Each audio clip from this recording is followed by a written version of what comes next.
Ignition sequence starts. 6, 5, 4, 3, 2, 1, 0. Liftoff. We have a liftoff.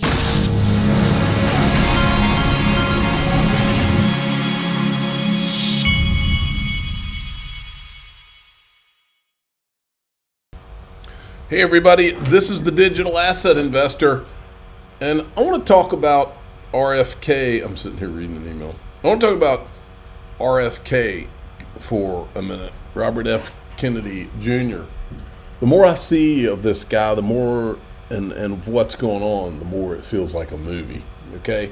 So I'm going to cover him some, and then in the private group in DAIXRP.com, I'm going to talk about things we can't talk about out here.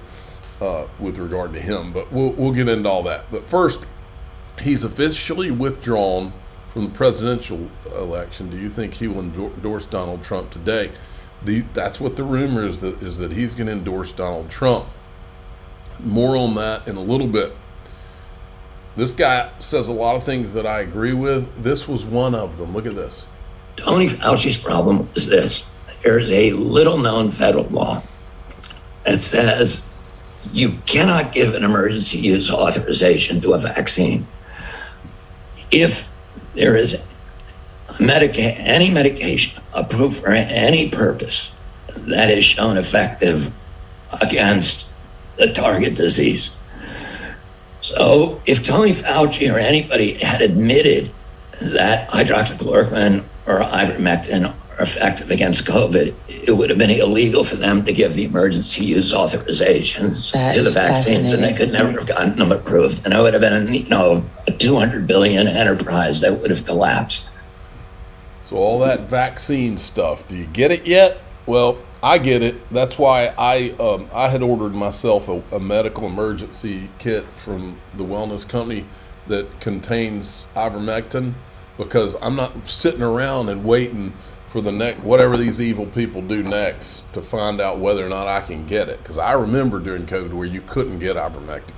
And I personally have used it myself. I'm not a doctor or anything, but these guys, by the way, the wellness company, they actually have memberships too. They have doctors that you can get on the phone with. So you can consult with people there. But anyway, I worked out a deal where you can get 10% off. I've got a link at the top of the description. Use code DAI to get 10% off. It's not just an emergency kit. They have supplements that are like supplements spike support formula for those that did take the vaccine. And they got several different medical kits. They've got virtual care, memberships. They got all kinds of stuff. Go check it out. Okay, here they're talking about Donald Trump and crypto. I like the title of this. Has positioned himself as increasingly crypto-friendly, and just this morning, the former president and Republican nominee promoted a soon-to-launch crypto platform called the Defiant Ones, spelled with DeFi, to be clear. Now, you can read more about that story from me over at CNBC.com. Oh, I like the sound of that. I'm a Defiant One. Okay, check this out. I wanted to show you this. This is Ripple Swell that's going on in Miami this year. The lineup's pretty amazing. We talked about Adrian Harris yesterday. Here's Sheila Bair. I just wanted to go through some of the people that were going to be there. Let's start here. Former chair of the FDIC and founding chair of the Systemic Risk Council.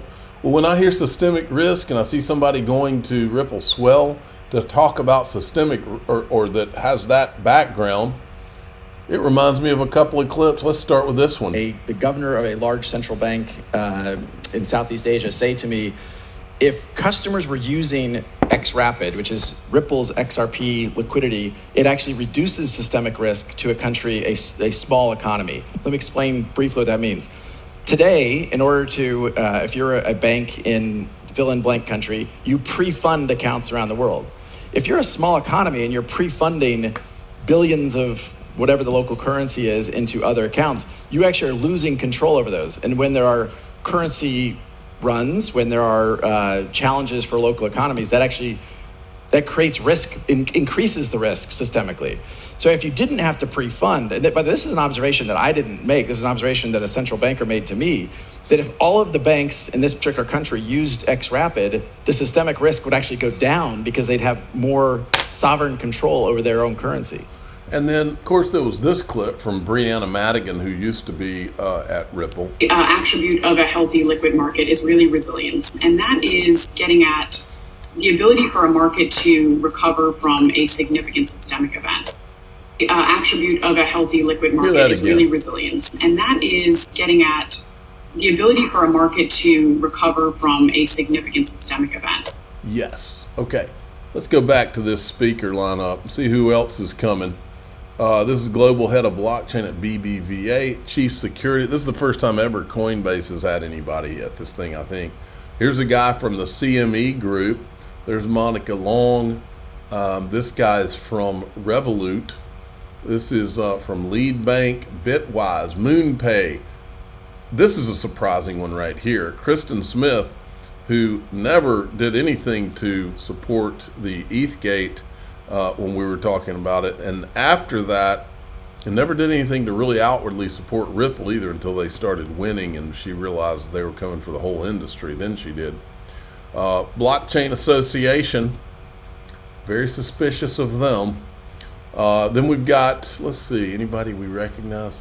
Crypto.com. I mean, there's a lot of people, folks, how far we've come. There's a lot of people that didn't have anything to do with Ripple. There's Kraken. A lot of people that never had anything to do with Ripple are now all of a sudden showing up. A senior ETF analyst from Bloomberg Intelligence makes you wonder about that XRP ETF. Securitize has got somebody there. Look at this. North America Head of Innovation Advocacy, Digital Assets and Financial Markets, Northern Trust. Northern Trust, just as a reminder, is one of the top 3 traditional custodians in the world, or in the United States. That's a big deal right there. Makes you wonder if some of these digital asset custody companies that Ripple has acquired are going to be the back end for places like Northern Trust.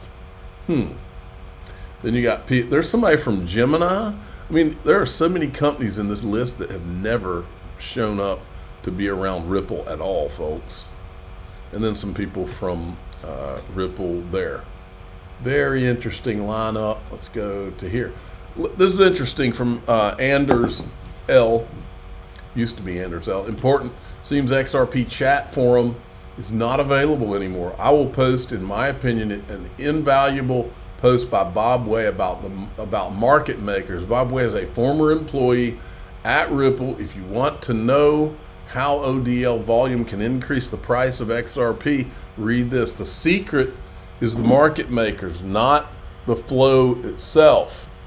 And then he has a whole thing on this, and then he's retweeting another thread. You can go and read that. But he brought up Bob Way, so I wanted to show you the greatest hits of Bob Way. This is my favorite. This was Bob Way's LinkedIn page.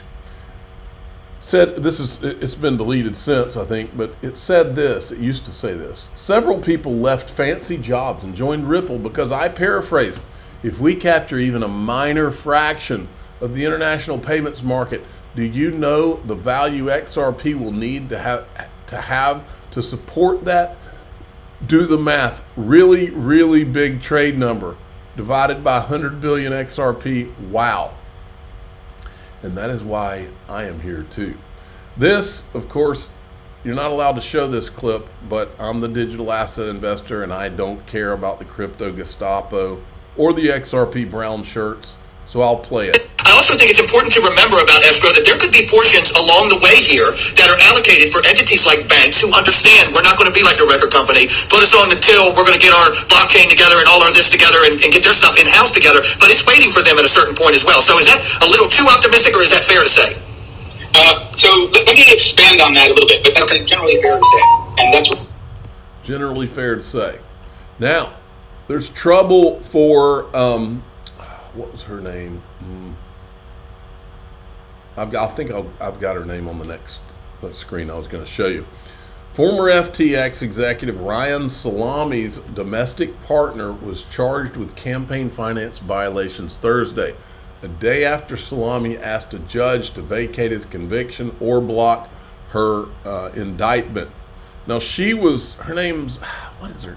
I'll think of it in a second. She used to be in regulatory at Ripple. Then when she left, she deleted all of her history with Ripple from her LinkedIn page. I remember that.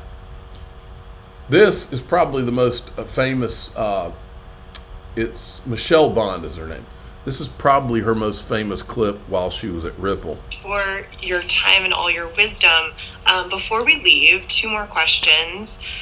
What's your 2 to 4 year view of the global regulatory landscape? What do you think is going to shake out? So, like I said, this is a really exciting policy area, and it is certainly, we're seeing an upward trend. We're seeing regulators talking with each other, co-learning from each other.